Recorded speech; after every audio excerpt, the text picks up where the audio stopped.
عن ابی ہریرہ رضی اللہ تعالی عنہ قال قال رسول اللہ صلی اللہ علیہ وسلم لا يؤمن احدكم حتى اكون احب اليه من والده وولده والناس اجمعین، رواہ البخاری۔ کہ پیارے نبی صلی اللہ علیہ وآلہ وسلم نے فرمایا کہ تم میں سے کوئی اس وقت تک مومن نہیں ہو سکتا جب تک میں اسے اس کے ماں باپ، اس کی اولاد اور تمام لوگوں سے بڑھ کر محبوب نہ ہو جاؤں۔ بخاری کی روایت۔ جزاک اللہ جی۔ آج کے پروگرام کے مقرر ہیں جناب محترم فرید الدین مسعود برانی صاحب، آپ سیالکوٹ سے ہمارے ساتھ شریک ہوتے ہیں، ہماری رہنمائی فرماتے ہیں، اور ان کے مقالے کا عنوان ہے جہانت تصور میں قاضی ایاز مالکی رحمۃ اللہ علیہ کی کتاب الشفا شریف سے۔ تو آج کے پروگرام کی صدارت کے لیے میں محترمہ ڈاکٹر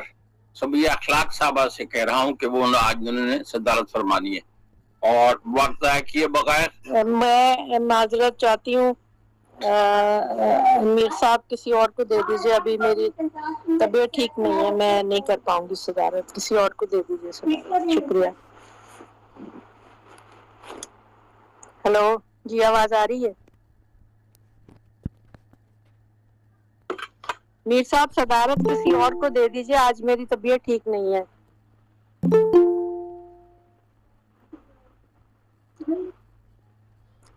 اپنا آپ کی آواز نہیں آ رہی میر سر۔ جی میر سر آپ معذرت کر رہی ہیں، ان کی طبیعت ٹھیک نہیں ہے۔ جی یہ مفتی صاحب ہیں، مفتی صاحب ان کا نیٹ کام نہیں کر رہا۔ جی مفتی معروف حکم صاحب، آپ اگر آج کی محفل کی صدارت قبول کرتے ہیں تو آج کی محفل کی صدارت آپ کے ذمہ ہے، آپ نے آخر میں صدارتی چند ابھی آپ محفل والے خانے میں لکھ دیں۔ جی اچھا جی، اب آواز آ رہی ہے میری آپ کو؟ جی آپ کو آواز آ رہی ہے میری؟ جی ستی صاحب میں معذرت چاہتی ہوں، آج کی صدارت نہیں کر پاؤں گی، کچھ طبیعت ٹھیک نہیں ہے۔ جی ٹھیک ہے، یہ مفتی صاحب سے میں ملتمس ہوں کہ یہ مفتی صاحب آپ آج کے پروگرام کی صدارت فرما لیں۔ مفتی معروف صاحب،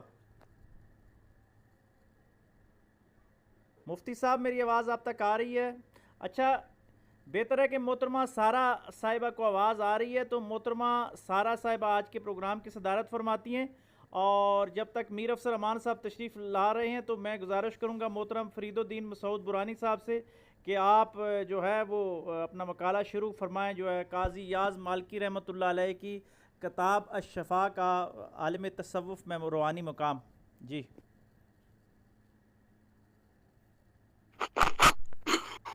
اعوذ باللہ من الشیطان الرجیم، بسم اللہ الرحمن الرحیم، رب اشرح لی صدری ویسر لی امری واحلل عقدۃ من لسانی یفقہوا قولی۔ لاکھوں درود و سلام حضور نبی کریم صلی اللہ علیہ وسلم اور ان کی آل پاک پر۔ آج کا جو موضوع ہے یہ ڈاکٹر یاسر ستی صاحب نے فرمایا تھا، جس وقت انہوں نے موضوع دیا میں نے خوش دلی سے قبول بھی فرمایا، اور میری کوشش تھی کہ میں اس پر کما حق کو ہوں جو تحقیق کا حق ادا کروں، لیکن کل ہی میرے بیمار تھے آئی سی یو میں، وہ کل وہ وفات پا گئے۔ تو کئی دفعہ میرے ذہن میں آیا کہ میں ستی صاحب سے معذرت کر لیتا ہوں کہ ظاہر ہے ادھر میں گجرانوالہ آیا ہوا ہوں سفر میں، تو اس طریقے سے تو ظاہر ہے دوست احباب بھی آ رہے ہیں تعزیت کے لیے، تو میں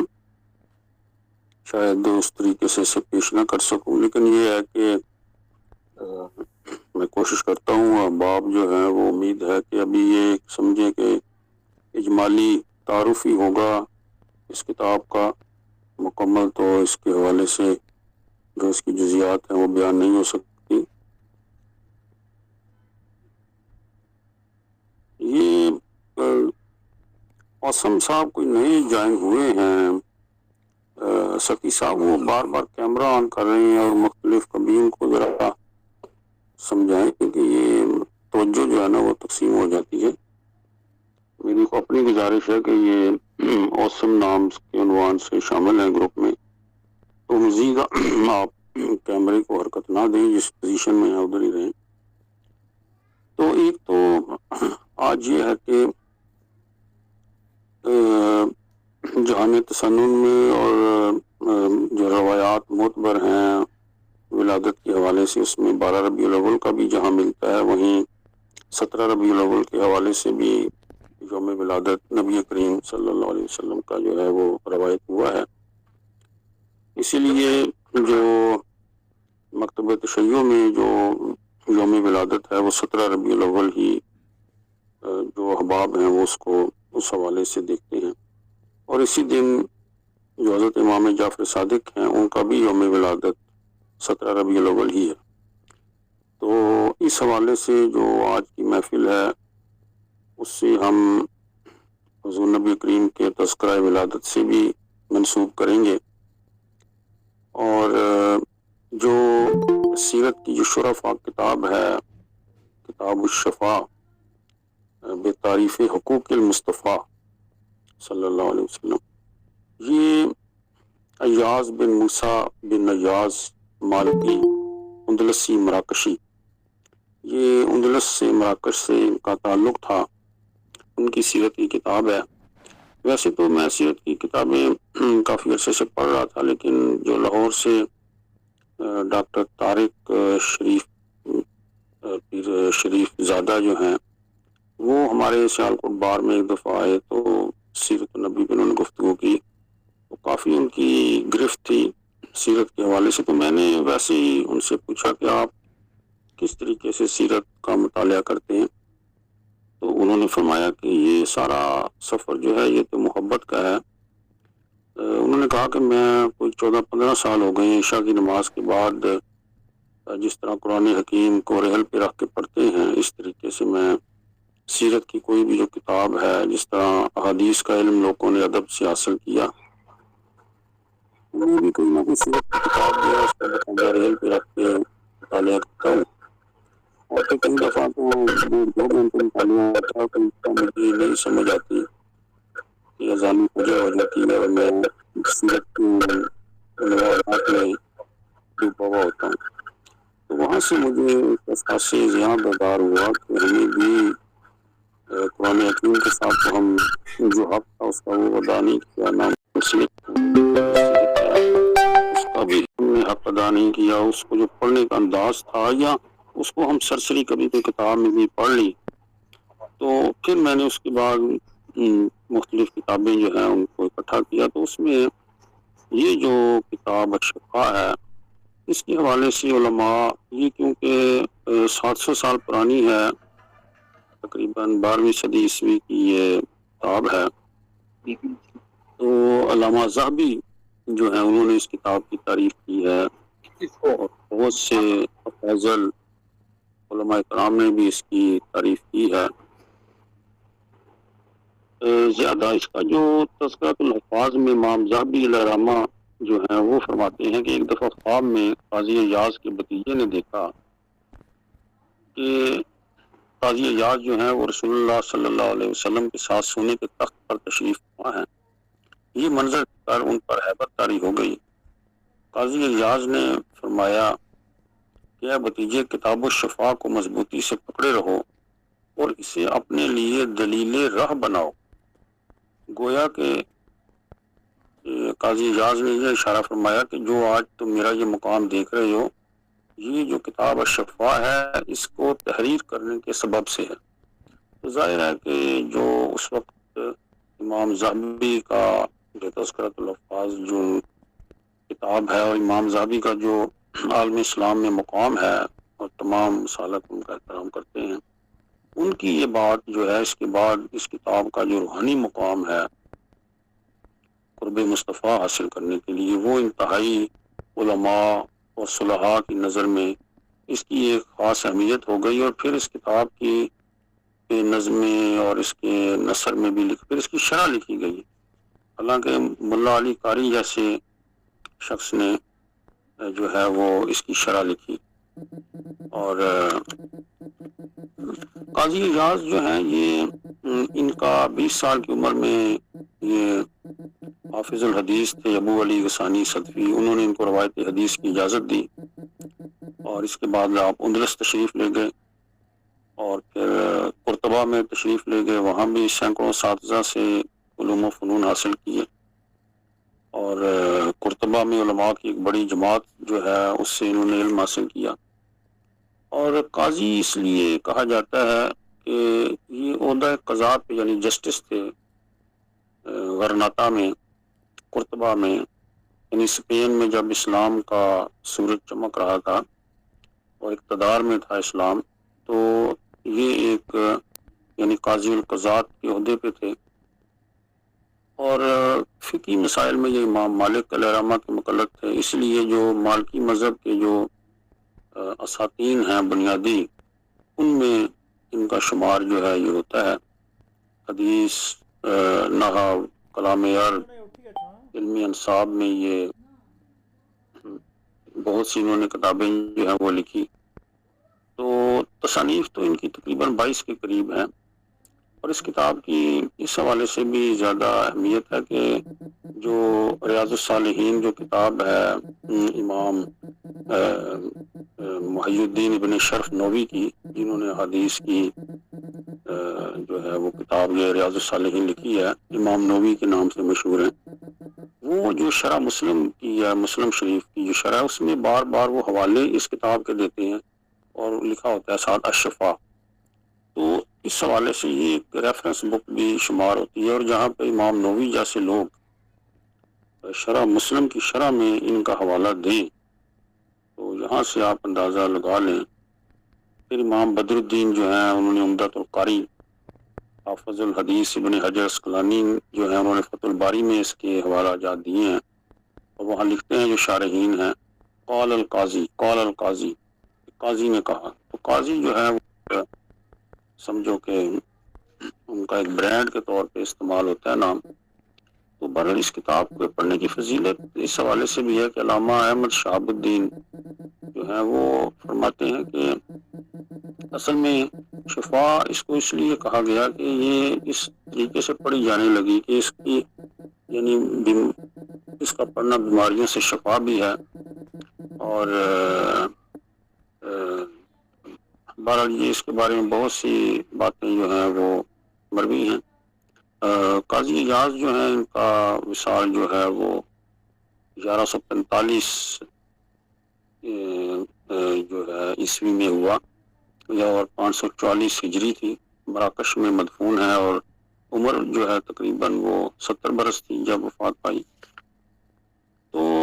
اس میں انہوں نے بہت سے ابواب جو ہیں وہ الشفاء بتعریف حقوق المصطفیٰ، سب سے پہلے جو مضمون انہوں نے یہ باندھا ہے کہ جب آپ کسی نبی کا کلمہ پڑھتے ہیں تو ایک تو نبی کے حقوق ہیں، اور بطور امتی آپ کے کچھ فرائض ہیں۔ یہ ایک بہت بڑا بیانیہ اور نیریٹو انہوں نے دیا۔ اس سے پہلے بہت سے علماء، امام زابی نے بھی لکھا ہے، کبھی کسی نے اس اسلوب سے سیرت نہیں لکھی۔ سیرت تو لکھی جاتی ہے، فضائل ہوتے ہیں، اس میں واقعہ نگاری ہے، اس میں تعریف ہے، لیکن یہ کیا ہے، فرائض کیا ہیں؟ تو آج کے دن میں سمجھتا ہوں کہ جو اگر یوم ولادت ہے نبی کریم کا، تو علامہ اقبال کا ایک شعر ہے کہ تازہ کن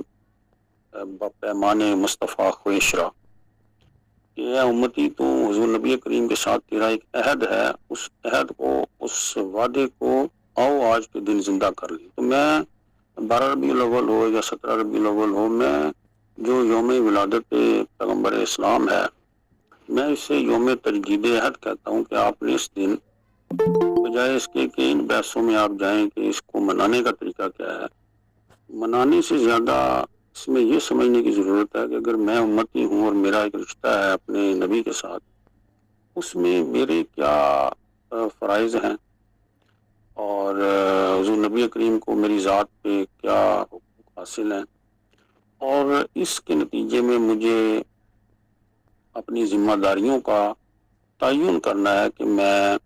ایک بہترین امتی، کیونکہ کسی نبی کی امت جو ہے وہ مبعوث نہیں ہوئی، حضور کی جو امت بھی مبعوث ہوئی ہے، اسے علماء نے یہ لکھا ہے کہ مبعوث ہونے سے مراد یہ ہے برپا ہونا. باسا سے مراد جیسے فلیم اپ ہونا ہے، کسی شعلہ وار کرنا کسی چیز کو. تو نبی جب مبعوث ہوتا ہے تو وہ ایک ذمہ داری لے کر آتا ہے معاشرے میں. اسی طریقے سے کیونکہ ہر نبی کے بعد ایک دوسرے نبی نے آنا تھا، تو پہلی امت جو ہے وہ اس طرح ذمہ دار نہیں تھی. اب کیونکہ کسی نبی نے نہیں آنا، لہذا یہ امت خاتم الامم ہے، یعنی یہ آخری امت ہے، اور اس نے اپنے فرائض جو ہیں وہ ادا کرنے ہیں، اور اس امت کو برپا ہی اس لیے کیا گیا. تو جو ابواب باندھے ہیں الشفاء بتعریف حقوق المصطفیٰ، اس میں جو قسم اول ہے، اس میں باب اول میں انہوں نے جو ترتیب دی ہے وہ کہ اللہ عز و جل نے آپ کی جو تعریف کی ہے، جو قدر و منزلت ہے، وہ یہ ہے. باب دوم جو ہے اس میں پیدائش، جو آج میں کچھ اس کے صفحات پڑھوں گا، اور اخلاق حسنہ جو ہمارا اصل موضوع ہے. آج آپ دیکھیں عصر حاضر کے جو مسائل ہیں، ہمارا سارا جو معاشرہ آپ کے گرد و پیش میں، ہم شارٹ ٹیمپر ہو چکے ہوئے ہیں، ہمیں دل کی نرمی نصیب نہیں ہے، خیر خواہی نصیب. اور حدیث کا نچوڑ بار بار دیکھیں، حضور فرماتے ہیں جس کو خیر خواہی مل گئی، دل کی نرمی مل گئی. تو آج شاید پتہ نہیں ڈاکٹر فرید صاحب آئے ہیں یا نہیں. تو پچھلے پروگرام میں جو بدمزگی ہوئی، میں سمجھتا ہوں کہ ہمیں کم از کم یہ ادب کی محفل ہے تصوف کی، اور ہمارے ہاں ذرا کوئی شخص کسی کو برداشت نہیں کرتا. اور نبی کریم کے بارے میں فرمایا گیا کہ فَبِمَا رَحْمَةٍ لِنْتَ لَهُمْ، کہ حبیب کریم آپ ہم نے بڑا نرم دل، لین دل جو ہے وہ نرم دل دیا ہے، اور اگر آپ سخت دل ہوتے تو یہ تو لوگ آپ کے قریب نہ آتے. تو دل کی نرمی جو ہے نبی کریم کو عطا کی گئی، اور وہ نرمی ایسی ہے کہ آپ دیکھیں کہ احد میں اگر حضور نرمی نہ دکھاتے تو کیا ہونا تھا، اور طائف میں اگر نرمی نہ دکھاتے تو کیا کچھ ہو سکتا تھا. اور پھر فتح مکہ کے موقع پر میں ابھی وہ واقعات پیش کروں گا کہ جس طرح نرمی دکھائی. پھر عبداللہ ابن ابی کے بارے میں کہ وہ رئیس المنافقین ہے، اور اس کی قبر کے قریب جا کر کھڑے ہو گئے ہیں، اور پھر وہی آتی ہے کہ حبیب یہ آپ جنازہ نہ پڑھائیں. پھر اس کا بیٹا آ جاتا ہے کہ کم از کم اپنا کرتا دے دی. تو حضور کی جو یہ واقعات ہیں، یہ دیکھ کر تو ہمیں سب سے پہلے تو یہ جو ہمارا غصہ ہے جس نے ہمارا معاشرہ تباہ و برباد کر دیا ہے، کہ کسی کے ساتھ ناراض ہونا ہے، اس کے ساتھ قطع تعلقی کر دینی ہے، یا گفتگو میں ہی، یعنی حضور کا ایک فرمان یہ شفا میں ہے کہ کسی صحابی کے پاس میں بیٹھے ہیں تو حضور فرماتے ہیں کہ میں اللہ سے ڈرتا ہوں اس بات سے کہ میں کوئی بات کروں اور میری بات سے کسی کی دل آزاری ہو جائے، اذیت کسی کو پہنچے. یعنی یہ جو اذیت پسندی ہے یا کسی کو اذیت پہنچانا ہے. اور پھر فرمایا کہ بدترین خلائق ہے وہ شخص کہ جس کا احترام اس بنیاد پہ ہے کہ لوگ اس کا احترام کریں کہ بھائی اس کا احترام کرو کہ یہ زبان کا بہت تیز ہے اور اس کا بس احترام کرو. وہ بدترین خلائق ہے ایسا شخص. اور ہمارے یہاں ایسے شخص کو بڑا منہ زور کہا جاتا ہے کہ یار بس اس سے بچ جاؤ. تو بہرحال ہمیں جو حضور کی زندگی کی یہ جو پہلو ہیں اخلاق کے، اخلاق حسنہ کے، اخلاق کریمانہ کے، یہ ہمیں اس روش کو جو ہے وہ پیش کرنے کی ضرورت ہے. پھر باب سوم جو ہے اس میں حضور کی جو قدر و منزلت ہے بارگاہ الہی میں وہ بیان ہوئی ہے. باب چہارم جو ہے اس میں جو معجزات ہیں، حضور کو جو بزرگیاں عطا ہوئی ہیں، اس میں 29 فصلیں ہیں اس کی. پھر جو اس کے بعد جو باب ہے اس میں حضور کے ان حقوق کا بیان ہے جن کی بجاوری ہر ایک پر واجب قرار دی گئی. پھر باب اول ہے اس میں حضور پر ایمان لانا فرض ہے، آپ کی اطاعت، آپ کی سب سے بڑی بات ہے. ہمارے ہاں یہ آیا مبارکہ تو پڑھی جاتی ہے قل ان کنتم تحبون اللہ فاتبعونی یحببکم اللہ، کہ آپ کی محبت لازم ہے. اس محبت کی جزیات کو کھولا ہے قاضی اعجاز نے کہ اس محبت سے آیا کیا مراد ہے. اور آپ کی تعظیم اور توقیر اور خیر خواہی، توزروہ و توقروا، کہ حضور کی توقیر کرو اور عزت کرو، اس سے کیا مراد ہے. اور صحابہ کرام کیسی کرتے تھے، اور آج ہمیں اس عزت اور توقیر کا حکم جو ہے آج ہم پہ کیسے وہ امپلائی ہوتا ہے. پھر جو درود و سلام ہے اس کے پڑھنے کا حکم ہے. اس کے بعد جو کافی باب ہیں جو عصمت انبیاء ہے اس پہ گفتگو ہے،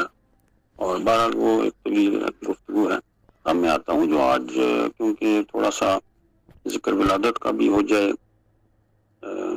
28ویں جو فصل ہے اس میں جو ولادت کا ذکر ہے جو بیان کیا ہے انہوں نے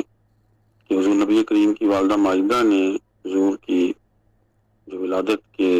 بیان ہیں اس میں فرماتی ہیں کہ آپ کی ولادت کے وقت آپ صلی اللہ علیہ وسلم کا سر مبارک اٹھا ہوا تھا اور نظریں آسمان کی طرف تھی. آپ کی والدہ نے اس نور کو دیکھا جو آپ کی ولادت کے وقت آپ کے ساتھ نکلا، اور ان عورتوں نے بھی دیکھا جو آپ کی ولادت کے وقت موجود تھی. عثمان جو ہیں وہ فرماتی ہیں کہ جب آپ پیدا ہوئے اور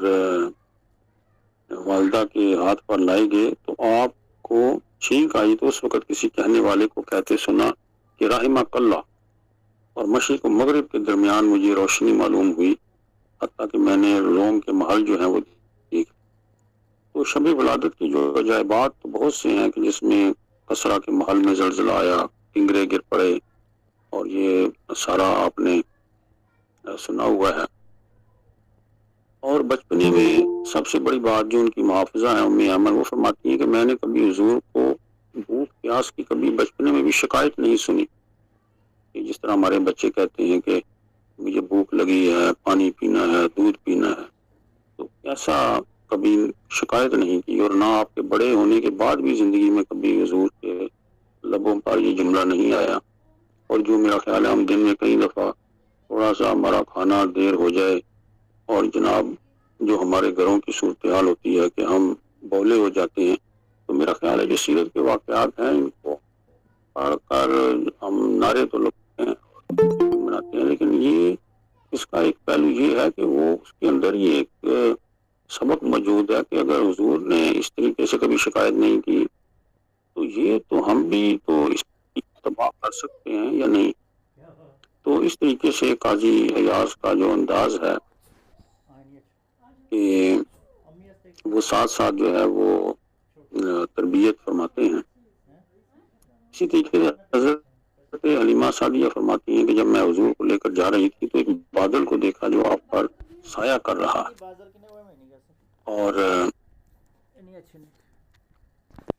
اس طریقے سے جو قاضی ایاز جو ہیں انہوں نے کافی واقعات لکھے ہیں. بہرحال آج کا یہ موضوع نہیں ہے، صرف میں نے اجمالی طور پر اس کا حوالہ دیا ہے. جو قسم دوئم ہے پڑھنے والی، اس میں حضور سید عالم کے کون سے حقوق امت پر واجب ہیں، یہ باب دیکھنے والا ہے. اس میں یہ جو آیا مبارکہ ہے سورہ تغابن کی، فآمنوا باللہ ورسولہ والنور الذی انزلنا، وہ فرماتے ہیں کہ ایمان لانا بھی حضور پر فرض ہے، اور اس رسالت کی تصدیق کرنا جو ہے وہ فرض ہے، اور اتباع کرنا جو ہے وہ فرض ہے. اور اس کے علاوہ جو احادیث اور آیات کریمہ ہیں ان کو کوٹ کرتے ہوئے حضور کے جو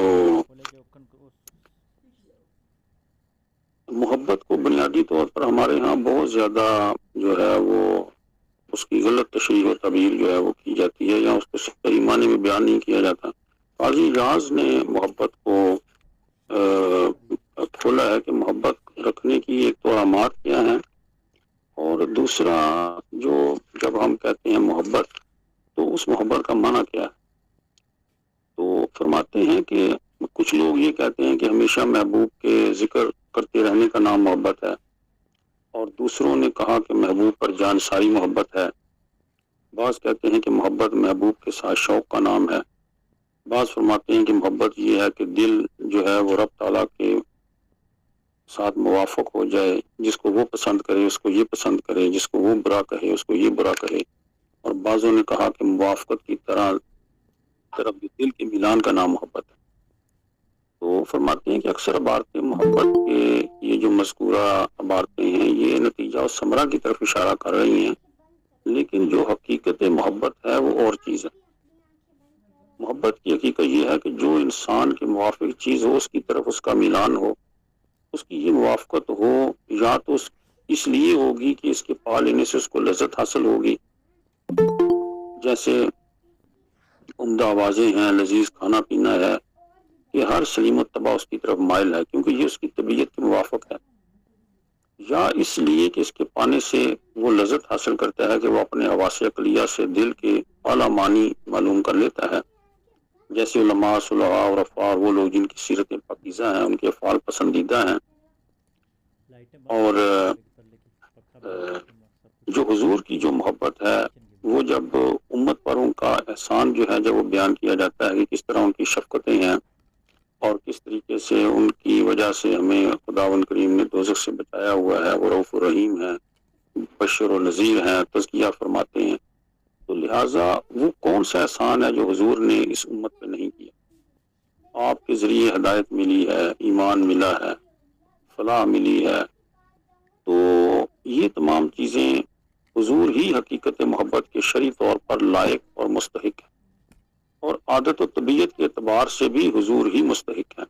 کیونکہ آپ کے احسانات عام ہیں۔ بس جب انسان اس شخص کو محبوب رکھتا ہے جو دنیا میں اس پر 1 یا 2 دفعہ احسان کرتا ہے،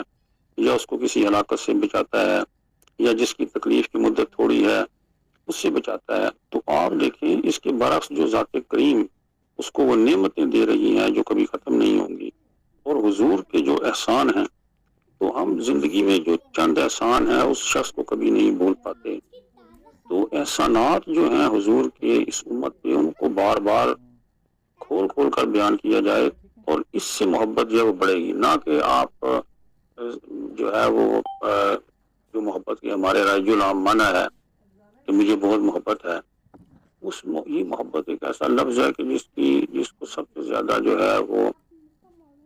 تشریح و تعبیر میں اس کی بہت سے اور معنی جو ہے وہ لے لیے جاتے ہیں، لیکن جو قاضی اعجاز ہیں وہ فرماتے ہیں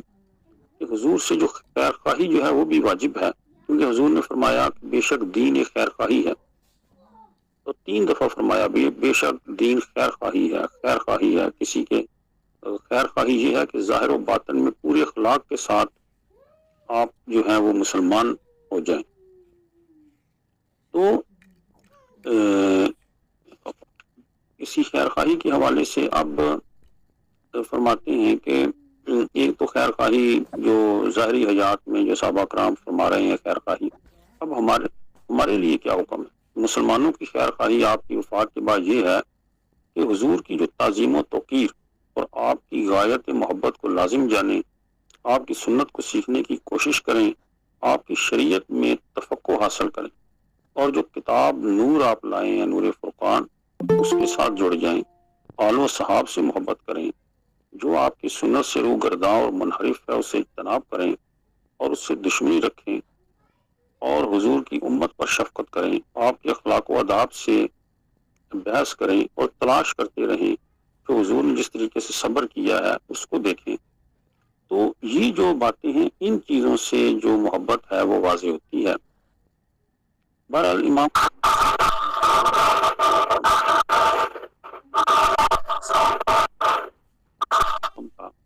خواب میں دیکھا گیا اور اس سے کہا گیا کہ تیرے ساتھ خدا نے کیا کیا ہے؟ اس نے کہا کہ اس نے مجھے بخش دیا ہے۔ پوچھا گیا کہ کیا سبب تھا؟ اس نے کہا کہ ایک دن میں پہاڑ کی چوٹی پر چڑھا اور اوپر سے اپنے لشکر کو جھانکا تو میں بہت خوش ہوا۔ اس وقت میں نے تمنا کی کہ اگر میں حضور کے دور میں ہوتا اور ان کی خدمت میں حاضر ہوتا تو آپ کی نصرت و اعانت کے لیے اس سارے لشکر کو پیش کر دیتا۔ تو یہ بات اللہ عز و جل کو اتنی پسند آئی اور مجھے بخش دیا گیا۔ تو محبت یہ بھی ہے کہ آپ ایک تو نیت، ارادہ، آپ کے خیالات بھی جو ہیں وہ جڑے رہیں حضور نبی کریم کے ساتھ۔ اگر میں ان کے دور میں ہوتا یا میرے پاس اگر کوئی چیز اور طاقت ہے اس کو میں حضور کے دین اور مشن کے لیے میں اس کو استعمال کرتا۔ اور جو ائمہ مسلمین کی خیر خواہی یہ ہے کہ ان کے امور حقہ کی اطاعت کی جائے، ان کی مدد کی جائے، اور جو مسلمانوں کے امور جو ان کو یاد دلایا جائے، اور عام مسلمانوں کی خیر خواہی یہ ہے کہ ان کی خیر خواہیوں کو ہدایت کی جائے، خیر خواہیوں کی ان کو اپنی اور دنیاوی امور میں قول و فعل میں مدد کی جائے، ان کو غفلت سے خبردار کیا جائے، ان میں جو جاہل ہیں انہیں آگاہ کیا جائے، ان کے محتاجوں کی مدد کی جائے، بروں کی ستر پوشی کی جائے، اور اس طریقے سے جو ہے یہ بیان ہو۔ دوبارہ ایک باب جو ہے وہ حضور کی تعظیم و توقیر اور ادائے حقوق کا جو ہے وہ بیان ہوا ہے۔ دوبارہ ان ابواب کے درمیان آپ یہ دیکھیں کہ جو شبلی نعمانی جو ہیں ان کا ایک جملہ میں یہاں کوٹ کروں گا، نے کہا کہ ابو سفیان کی اتنے جرائم اور اتنی غلطیاں تھیں اسلام دشمنی کی کہ اگر ایک ایک جرم پہ بھی اسے پھانسی دی جاتی تو وہ کم تھی، لیکن حضور کی یہ عطا دیکھیں کہ وہ جب آتا ہے اور حضور کے سامنے کھڑا ہے اور حضور کس طریقے سے اسے معاف کرتے ہیں اور قبیلے کی سرداری بھی اس کی برقرار رہنے دیتے ہیں اور پھر اس کے گھر کو جائے امن قرار دے دیتے ہیں۔ اسی طریقے سے جو عبداللہ ابن ابی ہے اس کے ساتھ جو معاملہ ہے وہ کیا ہے، اور جب ہندا جو ہے وہ ابو سفیان کی بیوی جب آتی ہے اور بیعت کے الفاظ ادا ہوتے ہیں تو جب ایک جملہ حضور بیعت میں لیتے ہیں کہ مردوں کی نافرمانی نہیں کرو گی، تو وہ اب ہندا نے نقاب پہنا ہوا ہے اور وہ کہتی ہے کہ محمد اب ہمارے مرد کون سے رہ گئے ہیں کہ آپ نے چھوڑے کب ہے مرد ہمارے، یعنی اس کا جملہ یہی تھا کہ ہمارے مردوں کو وہ بدر کی اصل میں اس کو زخم تازہ تھے، میرے باپ اور بھائی کو مارا گیا۔ تو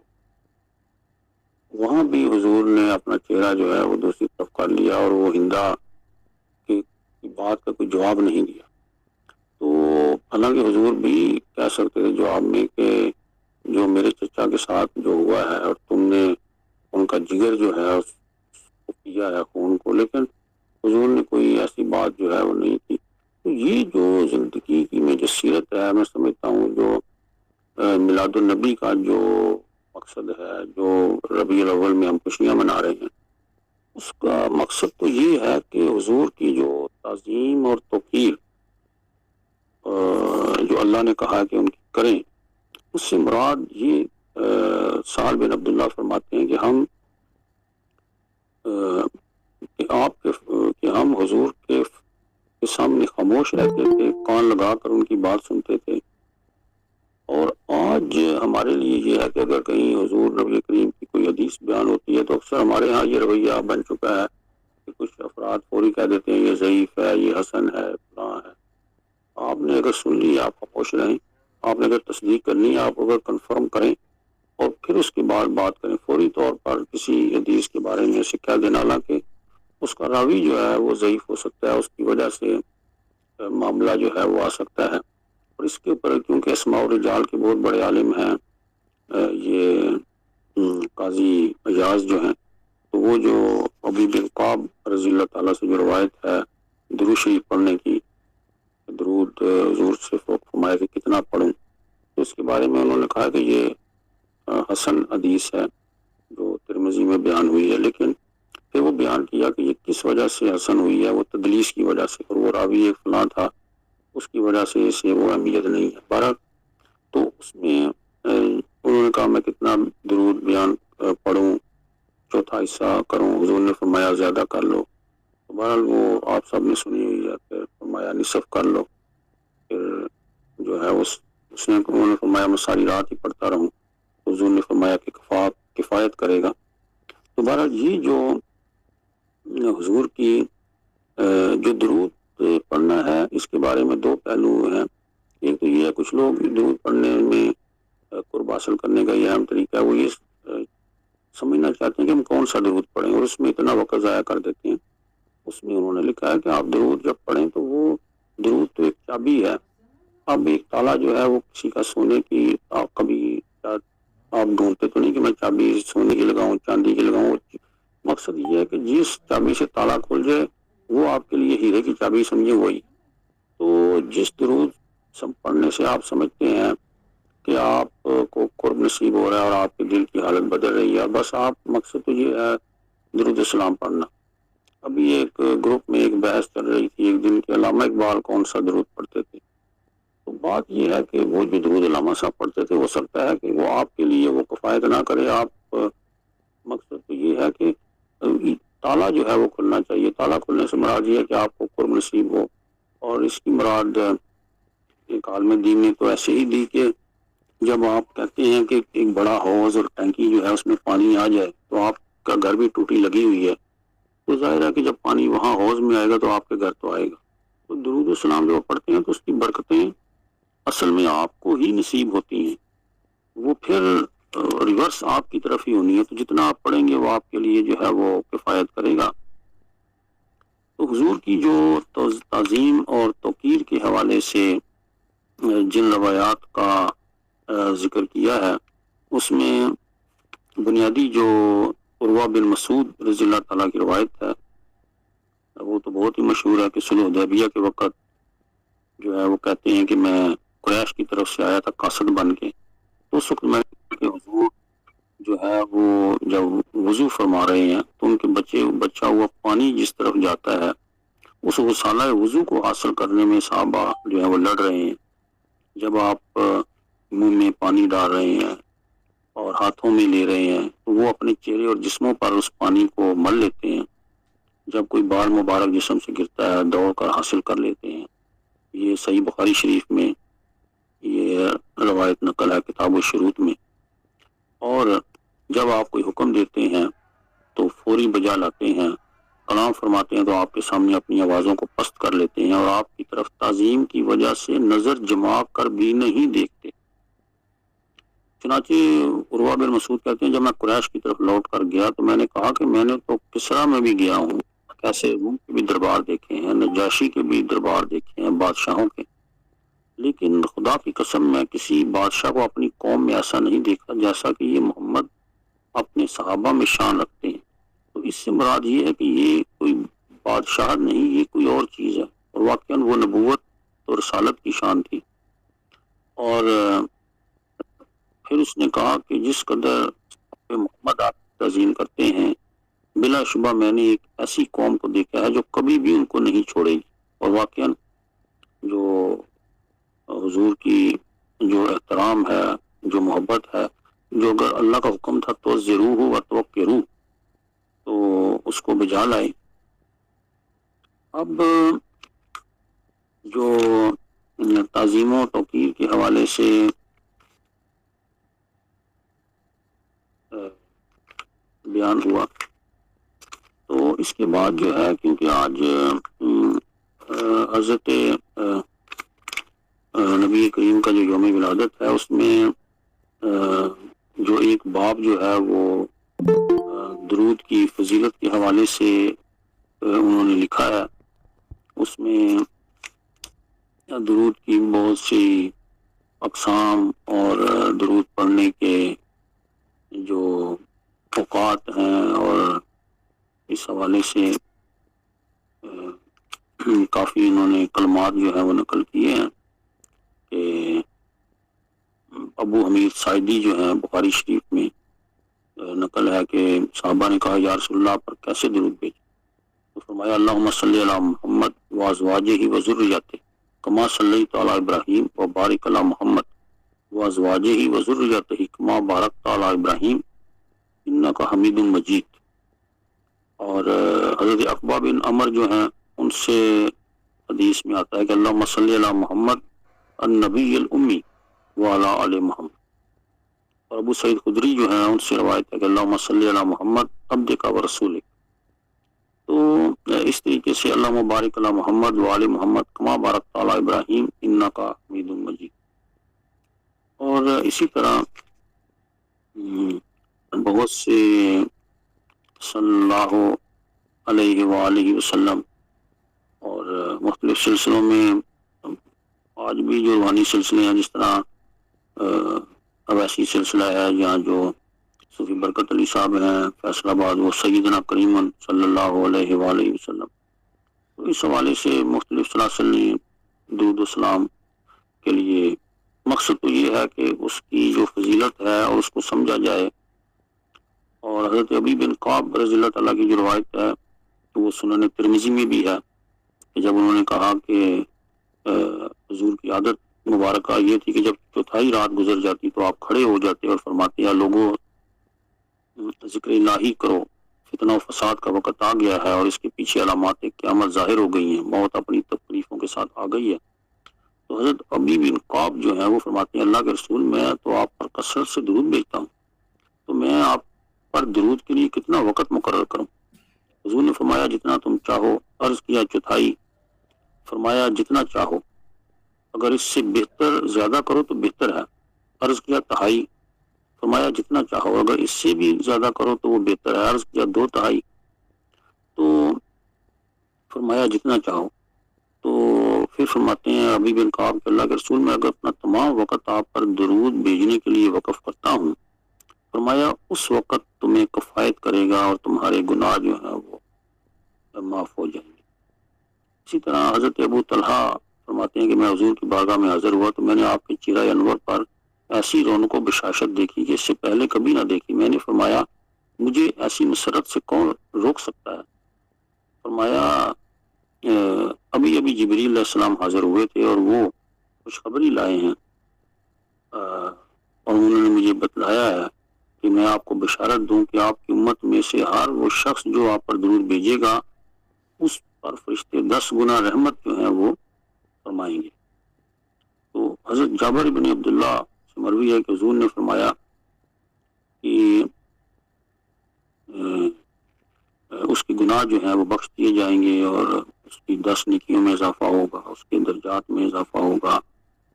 اور قیامت کی سختی میں آسانی ہوگی، شدتوں سے نجات ملے گی۔ اور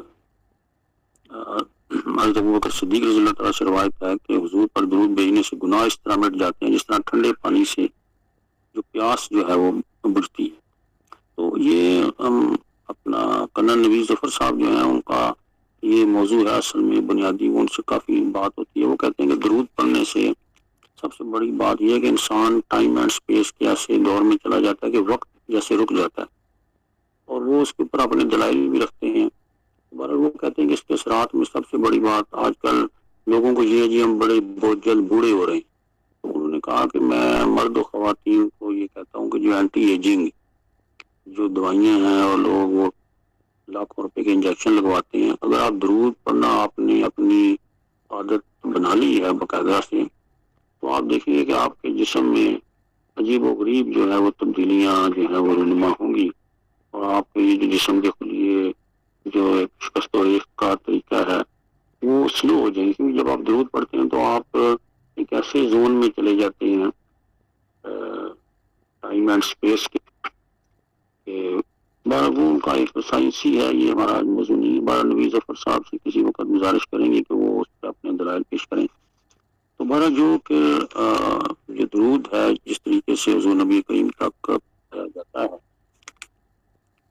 اور یہ تمام ابواب جو ہیں یہ قاضی ایاز مالکی نے اپنی کتاب میں لکھے ہوئے ہیں۔ تو بارہ میں نے کیونکہ شروع میں ہی معذرت کر لی تھی کہ میں اس حوالے سے اتنا تو میری تحقیق نہیں ہے، نہ اس طریقے سے مجھے وقت ملا، کیونکہ سسر صاحب کل وفات پا گئے۔ تو آج کی جو ہے وہ اس دعا کے ساتھ اس محفل کو ختم کرتے ہیں کہ ایک تو جو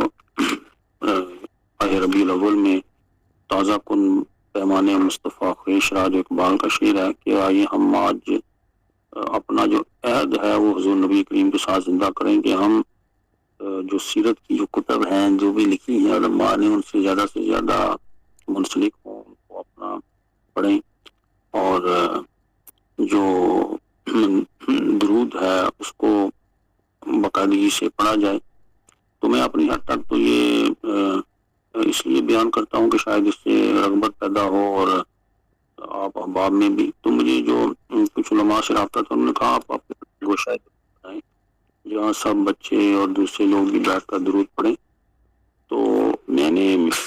یہ سوچا کہ آدھا پونا گھنٹہ درود پڑھتے ہیں سب، تو اصل چیز تو یہ ہے کہ حضور کی معرفت بھی ہو، ان کے فرائض کی، ان کے حقوق کی، ان کے مقام کی، جو ان کی تعلیمات ہیں۔ تو پھر میں ایک بیٹی کو کہہ دیتا ہوں کہ آپ پڑھیں ایک فصل پڑھیں اس کی، تو کتاب الشفا کی، تو وہ ایک فصل پڑتی ہے، ہم سب درود پڑھ رہے ہوتے ہیں، ساتھ سن رہے ہوتے ہیں، تو اس سے مجھے تو بڑا فاقہ ہوا ہے کہ ایک ہم وہ قریب تو ہو رہے ہوتے ہیں محبت کی وجہ سے، ثواب بھی مل رہا ہے، آپ کے گناہ بھی کم ہو رہے ہیں، لیکن جو عرفان مصطفیٰ ہے، جو مقام ہے، اس کی بھی جو معرفت جو ہے وہ حاصل ہونی چاہیے۔ آخری بات کر کے میں اجازت چاہوں گا، جو میں نے کل ہی پڑھی تو میں اب آپ کو تحفہ دینا چاہتا ہوں۔ امام غزالی رحمۃ اللہ علیہ جو ہیں، وہ ان کو آخری وقت میں کچھ شاگردوں نے کہا کہ آپ امام کوئی ایسی کتاب لکھیں جو آداب یعنی طالب علموں کے لیے کتاب ہو کہ علم حاصل کرنے والوں کے لیے جو آداب ہیں وہ آپ لکھتے ہیں، تاکہ قیامت تک جو طالب علم ہیں وہ اس کتاب سے فیض یاب ہوں،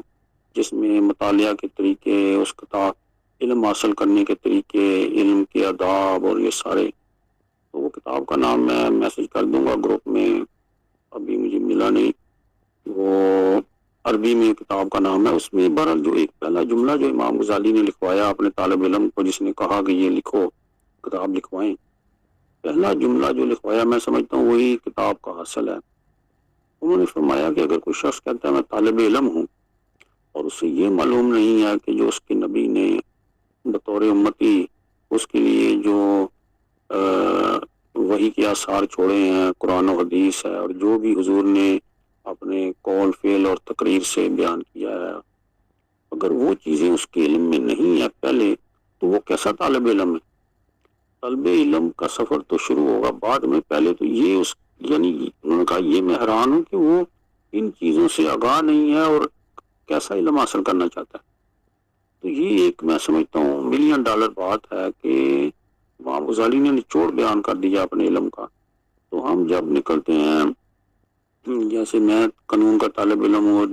دنیا میں قانون کی لائبریریاں تو کھنگال نہیں ہیں، تو لیکن اگر مجھے قرآن و حدیث کا ہی اور حضور کے مقام کا پتہ نہیں ہے، ان کی تعلیمات کا پتہ نہیں ہے، تو مجھ سے تو کل یہ سوال ہوگا کہ بھئی آپ نے جس نبی کا کلمہ پڑھا تھا ان کی تعلیمات تو آپ کو پتہ نہیں ہے، تو مسٹر چپس اور چارلس ڈکن اور یہ اور وہ ہر بندے کو چیزیں یاد ہیں۔ تو یہ میرا خیال ہے اگر ہم کہتے ہیں کہ ہم طالب علم ہیں، تو مجھے یہ بات یاد آئی کہ خاقانی صاحب نے پچھلی دفعہ ایک پروگرام میں کہا کہ حضور نبی کریم بحیثیت معلم تو ہم بڑے پروگرام کرتے ہیں، لیکن حضور نبی کریم بحیثیت طالب علم، اور واقعاً اسی وقت میرے ذہن میں سوال آیا کہ حضور نے تو وقت وصال تک یہ دعا کی رب زدنی علما۔ حضور طالب علم تو تھے لیکن تلمیذ الرحمان تھے، خدائے رحمان کے شاگرد تھے، اور نبی امی تھے اور اللہ سے علم حاصل کرتے تھے، لیکن رب زدنی علما دعا کو آپ نے وصال تک چھوڑا نہیں۔ اور آج ہم 2 کتابیں پڑھ لیں تو ہم دعا کرنی چھوڑ دیتے ہیں۔ تو آج اس دعا سے اختتام کرتے ہیں، رب زدنی علما، یا اور علم نافع میں اضافہ فرما، اور خالق کے ساتھ ہمارا فرما، اور اس وقت جو سب سے بڑی بات ہے جو دل کی نرمی ہے،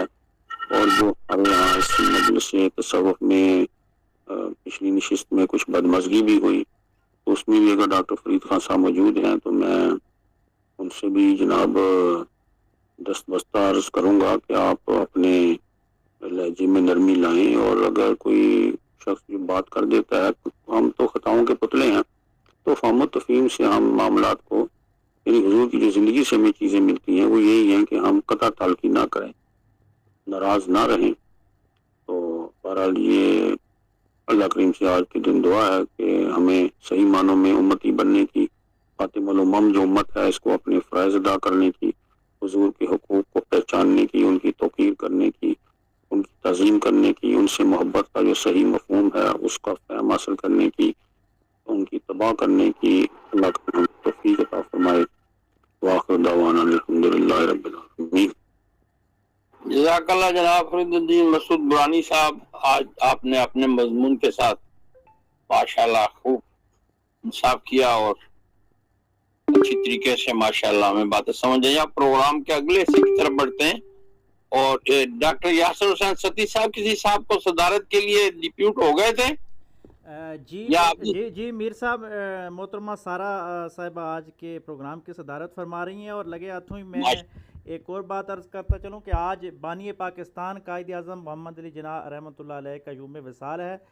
تو میں چاہوں گا کہ آج کا جو پروگرام ہے آخر میں کسی شخصیت سے، بزرگ شخصیت سے دعا کروائی جائے اور اس کا ایصال ثواب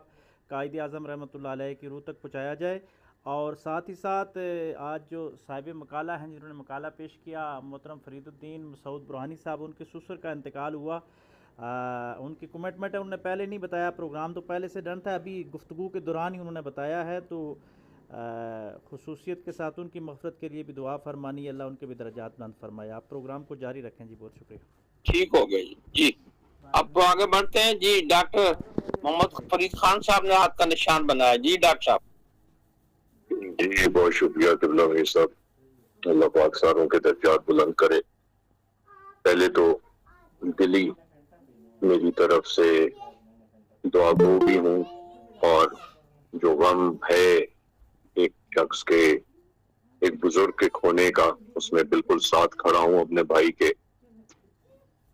میں پروگرام میں نہیں آنا چاہ رہا تھا، میں حقیقت پسند انسان ہوں اور بالکل سیدھی بات کرنے کا عادی ہوں. میم سبیہ کا میسج آیا اور بارہا دفعہ آیا کہ آپ نے آنا ہے، ضرور آنا ہے، اور میں نے کہا چلیے میں چند منٹوں کے لیے آ جاتا ہوں. میں نے لفظ شروع ہی یہ کیا کہ میں اپنے بھائی کے ساتھ کھڑا ہوں. میرے اندر نہ کبھی دوری پیدا ہوئی، نہ ہوگی مرتے دم تک کسی کے لیے بھی. ایک بات، اس پروگرام میں جو بھی بات ہوئی، چاہے آپ پہ ہوئی، چاہے خاقوانی صاحب پہ ہوئی، اور میں نے بالکل دونوں سے بات کرنا چھوڑی. اس کی وجوہات یہ ہیں کہ میں جس زندگی کو دیکھ چکا ہوں، میری دعا ہے آپ میں سے کوئی نہ دیکھے. میں آج بھی زندگی اور موت کی کشمکش میں ہوں. پچھلے دنوں ہسپتال رہا، آپ میں سے کسی کو ذکر میں نے نہیں کیا. چند دن پہلے رات کو 2 گھنٹے کے لیے میرا سانس رک گیا، ریوائیو کرنا پڑا، میں نے ذکر نہیں کیا. آنکھوں میں آنسو ضرور ہوتے ہیں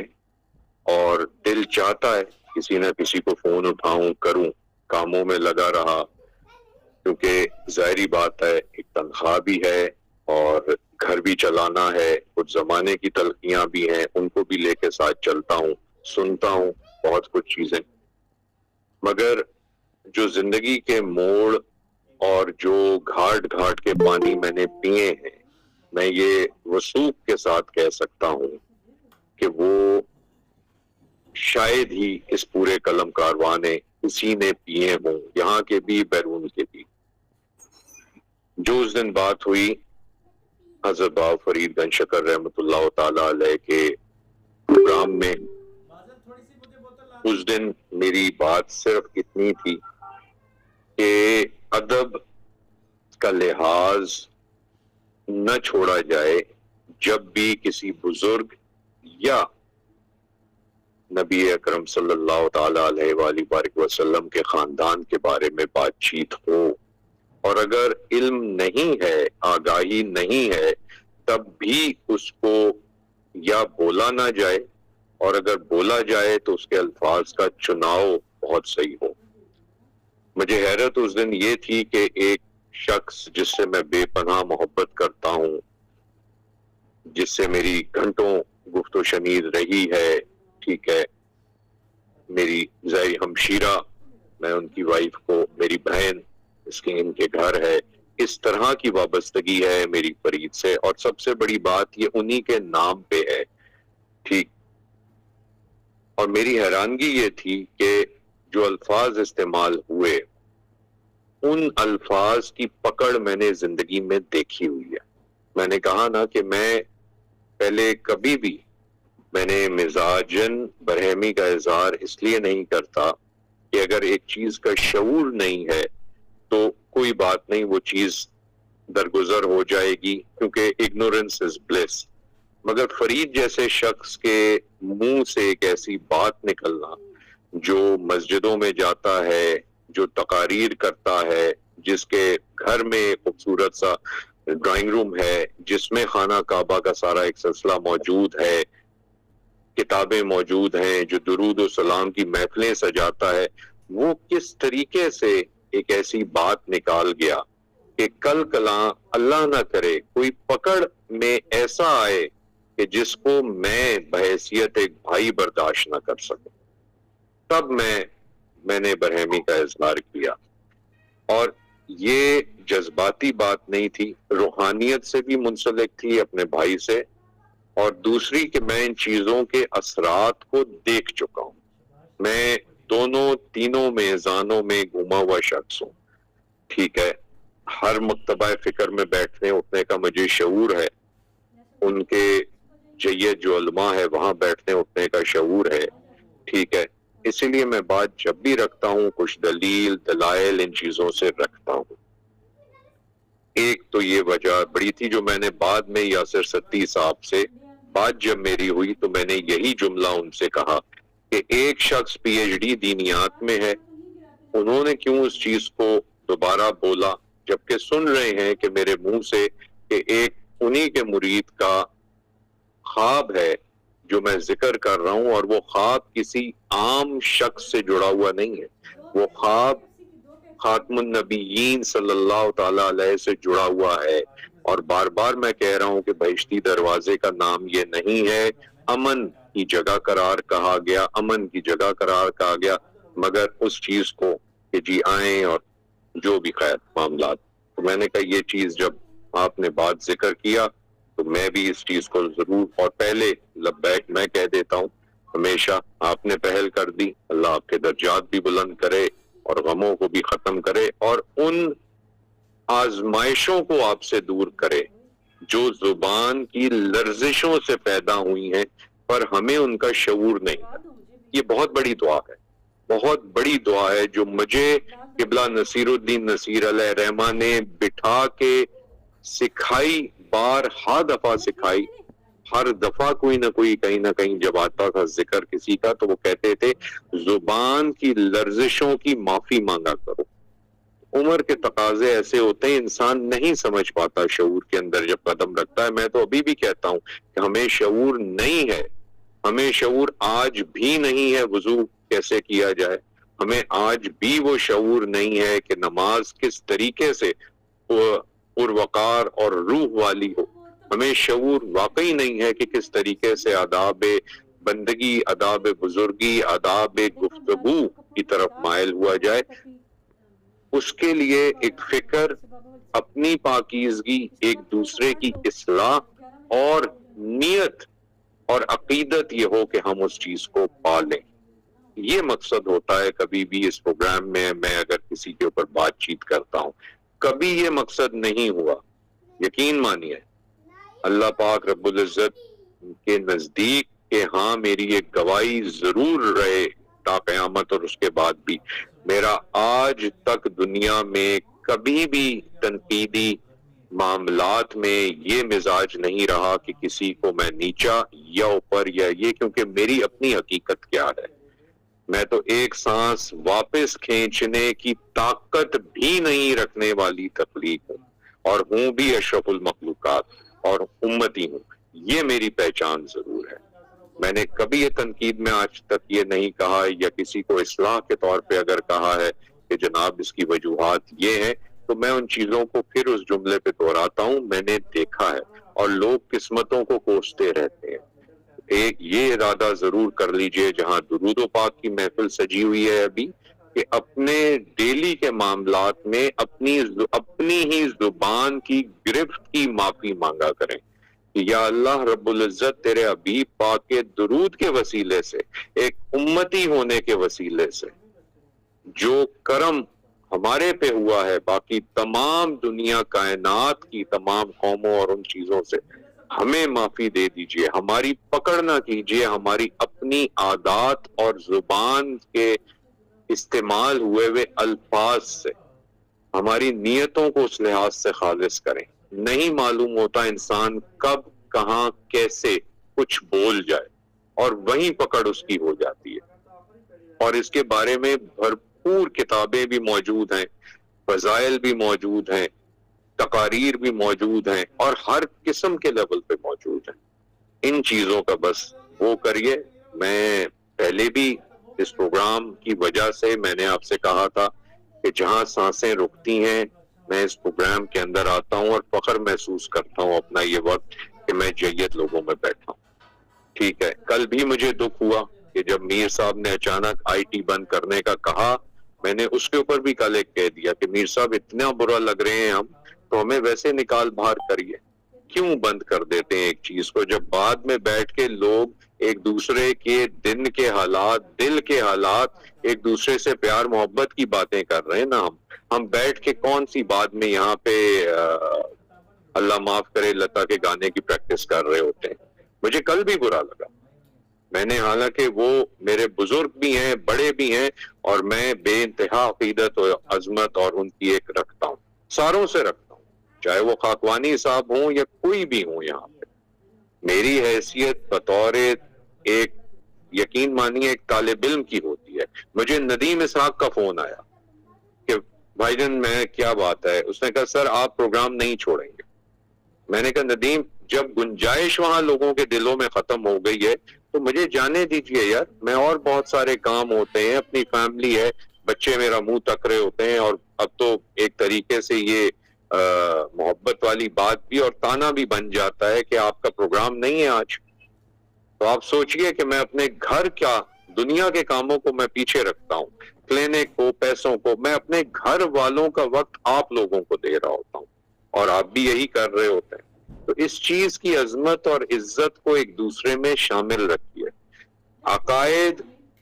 دوسری چیزیں ایک دوسرے کے جو بھی ہم جس بھی چیز کو فالو کرتے ہیں اپنی جگہ, مگر جو بھی ہم کسی مسلک کو فالو کریں کیا اس کا ایک سنگل پوائنٹ یہ نہیں ہے کہ حقوق العباد سب کچھ ہے. سب مسالک میں ایک ہی چیز ہے نا, حقوق العباد. تو اس چیز کو آپس میں رکھیے, اپنے دلوں کو ایک دوسرے کے اوپر کھولیے. اگر مجھے کل کوئی سمجھائے گا کہ ڈاکٹر صاحب آپ اس مسئلے میں آپ کی زبان یہاں غلط استعمال ہوئی, میں اسی وقت معافی مانگ لوں گا. میرے اگر لہجے میں کسی کو برائی اس دن لگی میں کھلے دل سے معافی مانگتا ہوں, کیونکہ مجھے اس بات کا بھی ڈر ہے کہ اگر فرید کی سانس بند آج ہوئی تو کل وہ قبر کے اندر بیٹھ کے جب دیکھے گا اپنے آقا کو جس کی اس کو آج بھی جلدی ہے, کیونکہ وہ ایسی عظمت ہے کہ انسان ترستا ہے کہ وہ چیز کب آئے. ٹھیک ہے, تو میں کیا منہ دکھاؤں گا کہ تیرا یہ فرید جس کو تو نے قوت گویائی سے نوازا میرے رب نے, اور میں آپ کا درود پڑھتا رہا, اس کے منہ سے ایسا کوئی لفظ نکلا کہ کسی کا دل ٹوٹ گیا. نہیں, میں نہیں چاہوں گا. چاہے میں 50 PhDs یا 12,000 ڈگریاں لے کے بیٹھا ہوں, میں پہلے کیا ہوں, ایک مٹی کا پتلا جس کو روح نے کھڑا کیا ہوا ہے. روح تو کبھی نہیں مرتی, میرا جسم جائے گا ضرور, مگر میں